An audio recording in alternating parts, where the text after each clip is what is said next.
La eutanasia es una acción permitida en muy pocos países. Sin embargo, en muchos otros se discute la conveniencia de hacer cambios legales para que sea una opción de terminación de vida en atención médica. En México también se ha discutido el tema de manera intermitente en el ámbito académico y legislativo. Actualmente hay una iniciativa en revisión y ocasionalmente la discusión se ha extendido a la opinión pública. Lo cierto es que es un tema que prefiere evitarse, como todo lo que se relaciona con la muerte, y que es muy complejo porque en él confluyen aspectos éticos, legales, religiosos y emocionales, por mencionar algunos.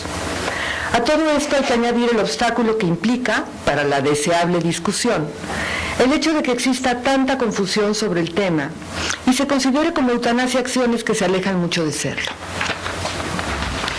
Una definición de eutanasia que evita la ambigüedad. Eutanasia es la acción médica que causa la muerte de un paciente sin dolor para poner fin a su sufrimiento respondiendo a su petición expresa. En esta definición queda implicado que, 1, se trata de una acción médica cuya intención clara es causar la muerte. En los países en que se ha legalizado, se ha establecido que la realiza un médico. Podría estar en discusión quién la debe realizar. 2, se produce la muerte sin dolor, lo cual remite al significado etimológico de eutanasia, buena muerte. 3, la muerte se causa respondiendo al deseo del paciente que necesita la ayuda de su médico para morir. No se debe llamar eutanasia si la acción no responde al pedido de quien muere. Y 4, se recurre a la eutanasia para poner fin al sufrimiento del paciente cuando se han agotado otros medios para hacerlo. Esta definición ofrece un sentido muy específico de la acción, como lo ha propuesto la reflexión bioética en los últimos años.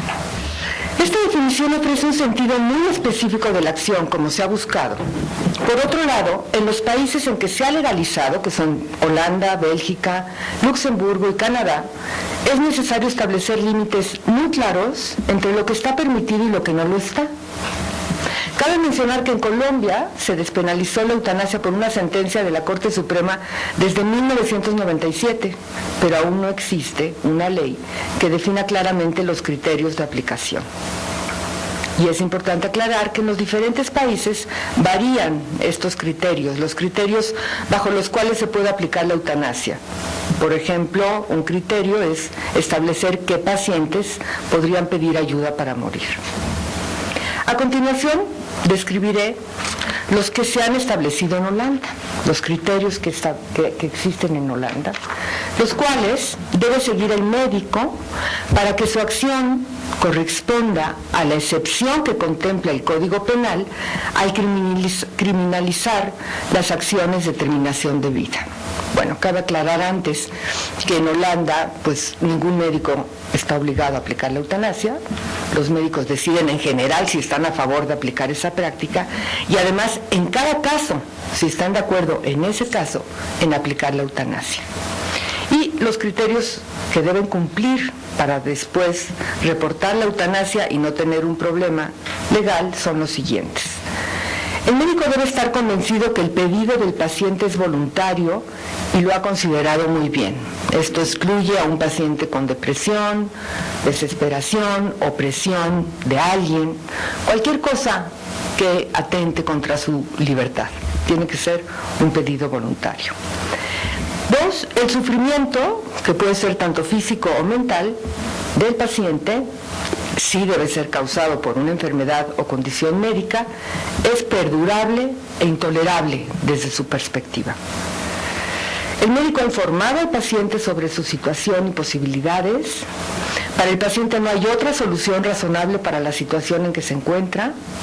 Ha consultado por lo menos con otro médico independiente y termina la vida con el debido cuidado médico. Al definir la eutanasia de manera tan específica, se puede ver que ésta se caracteriza por ser activa, directa y voluntaria. Por tanto, es preferible prescindir de las clasificaciones de eutanasia que se han utilizado. Activa y pasiva, directa e indirecta, voluntaria, no voluntaria, involuntaria, y utilizar mejor un término específico para cada una de las decisiones que se dan en el contexto de la atención médica al final de la vida. La decisión de suspender o no dar un tratamiento de soporte vital, sin el cual el paciente va a fallecer, se ha conocido como eutanasia pasiva. Esta decisión se justifica cuando el tratamiento no beneficia al paciente y por el contrario prolonga su sufrimiento o lo obliga a vivir en condiciones que resultan indignas para él. La aplicación de medicamentos para aliviar el dolor u otros síntomas con la consecuencia previsible de adelantar la muerte del paciente, por ejemplo, mediante el uso de morfina, solía llamarse eutanasia indirecta, pero es preferible considerarla simplemente como una intervención que forma parte de los cuidados paliativos, la cual se justifica por el principio del doble efecto. Dentro de los cuidados paliativos, la sedación es una intervención cada vez más utilizada, la cual consiste en administrar medicamentos para reducir la conciencia de un paciente, tanto como sea necesario, para aliviar uno o más síntomas. La sedación paliativa puede ser leve, intermedia, o profunda e intermitente o continua, según se requiera. En situaciones en que se prevé que el paciente morirá en un plazo muy breve y no se puede aliviar su sufrimiento, se puede aplicar una sedación profunda y continua hasta la muerte, al mismo tiempo que se retira la alimentación y se retira o se mantiene al mínimo la hidratación. Esta intervención se distingue de la eutanasia porque no busca producir la muerte del paciente, sino hacer que éste la encuentre estando inconsciente para que no sufra. Desde luego, con esta intervención, se termina la vida de relación del paciente, que no volverá a tener más contacto con su medio ambiente. Ahora veamos una decisión médica sobre el final de la vida que sí es muy parecida a la eutanasia: el suicidio médicamente asistido. Es la ayuda que da un médico a su paciente en respuesta a su solicitud, proporcionándole los medios para suicidarse, y es el paciente quien realiza la acción final que causa la muerte. Esta opción de terminación de vida se permite en los estados de Oregon, Washington, Vermont, Montana y California en Estados Unidos, con criterios más restringidos que los que se dan en los países europeos para permitir la eutanasia. Por ejemplo, en estos estados, un criterio es que el paciente tiene una esperanza de vida no mayor a 6 meses. Y en Holanda y en Bélgica, por ejemplo, no es un criterio el tiempo de vida que le queda, sino el sufrimiento intolerable. Y otro comentario es que en estos estados de Estados Unidos en que se permite el suicidio médicamente asistido, no se refieren de esa forma a esta terminación de vida, sino que lo llaman ayuda para morir, para evitar la palabra suicidio, que tiene una connotación tan negativa en general. Antes de concluir este apartado de definiciones, es importante comentar que las condiciones en que los pacientes se encuentran en el final de su vida son muy variadas. Algunos están conscientes y son competentes, de manera que pueden participar en las decisiones que sea necesario tomar sobre si prolongar o no su vida, y son los únicos para quienes la eutanasia y el suicidio médicamente asistido podrían ser opciones, donde se permiten. Otros pacientes están inconscientes o son incompetentes y no pueden participar, al menos directamente. Algunos pueden haberlo hecho a través de una voluntad anticipada en las decisiones que sea necesario tomar sobre ellos, si debe o no suspenderse un tratamiento de soporte vital o si debe aplicarse la sedación profunda y continua hasta la muerte. Acciones sobre cuya aceptabilidad ética hay consenso en la mayoría de los países y que son más o menos legalmente aceptables en nuestro país. Lo digo legal más o menos porque por un lado están, pero no hay claridad, y por otro lado están, pero hay ciertas contradicciones entre normas y reglamentos y leyes y el Código Penal, entonces pues están más o menos legalmente aceptables. Pero en general en la reflexión bioética hay consenso de que todas estas decisiones que no son eutanasia y suicidio médicamente asistido, con las que se decide el final de la vida más en el sentido de no prolongarla, hay consenso de que son aceptables. Bueno, yo ahora paso a 4 preguntas sobre la ética de la eutanasia. Y aquí A continuación voy a hablar de eutanasia, y para fines de fluidez, pero cuando hablo de la ética y de las preguntas y de lo que planteo a continuación, cabe tanto hablar de eutanasia como de suicidio médicamente asistido, pero para no estar diciendo cada vez las dos terminaciones, voy a hablar de eutanasia. Para analizar si la eutanasia es una acción éticamente aceptable, propongo 4 preguntas, cada una de las cuales, si se responde afirmativamente, lleva a la siguiente. Primero, ¿tiene un paciente derecho a decidir el final de su vida? Segunda, ¿tiene derecho a pedir a su médico que le ayude a morir? Tercera, ¿tiene el médico un deber moral, no legal, de responder a ese pedido? Y cuarta, ¿debe el Estado garantizar los derechos del paciente y el deber del médico? No voy a desarrollar en este espacio una respuesta para cada una de estas preguntas. Las dejo más bien como una invitación a reflexionar sobre ellas y sobre las que podemos hablar al final de mi exposición, desde luego. Lo que puedo decir es que las personas se dividen, o nos dividimos, entre quienes responden afirmativamente y quienes lo hacen negativamente a una o más de las preguntas. Y lo harán de acuerdo a sus valores y creencias, por lo que no tiene caso discutir si las respuestas son adecuadas o no, pues las distintas posiciones son respetables. La única respuesta que cabe discutir es la de la cuarta pregunta. Si admitimos que hay personas en esta división que hay entre los que dicen una cosa y otra, que consideran, que creen que tienen el derecho a decidir el final de su vida y pedir ayuda para ello a su médico, y hay médicos que están dispuestos a dar tal ayuda, en una sociedad que reconoce la pluralidad, sí es tema de debate si el Estado debe respaldar o no su voluntad. Es decir, si debe respaldar tanto la voluntad de los que no quieren pedir o aplicar la eutanasia, que es lo que actualmente se respalda, como la de los que sí lo quieren, lo que no sucede actualmente. Solo si existieran argumentos de peso para decidir que no debe respetarse la voluntad de los segundos, se justificaría mantener la prohibición de la eutanasia.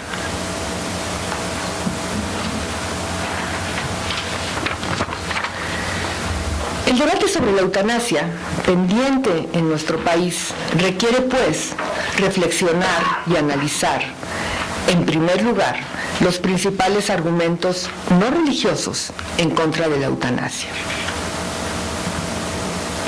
A saber, uno, y tiene diferentes formas en que se expresa, que los cuidados paliativos hacen innecesaria la eutanasia. Y también, junto con esto, que si se permitiera la eutanasia, se desincentivaría el interés por promover los cuidados paliativos. 2. Que los médicos no deben participar nunca en una acción que causa la muerte, porque de hacerlo destruirían la confianza en la profesión. Y 3, diferentes versiones del argumento de la pendiente resbaladiza, que viene a decir que la eutanasia puede justificarse éticamente, pero una vez que se permite, es inevitable que se abuse de ella. Si como sociedad llegamos a la conclusión de que los elementos en contra de la eutanasia no tienen suficiente fundamento como para no respaldar la voluntad de una parte de la sociedad que quiere contar con esa opción en caso de necesitarla, lo que sigue, y esto es verdaderamente difícil de definir, es discutir de qué forma se va a permitir. Esto implica responder, entre muchas otras preguntas, las siguientes. ¿Qué pacientes podrían recibir ayuda para morir? ¿De qué forma se ayudaría a morir? ¿Cómo llevar el control de las acciones médicas para ayudar a morir y asegurar lo más posible que no se cometan abusos? Para ir concluyendo y dar paso a la discusión, espero.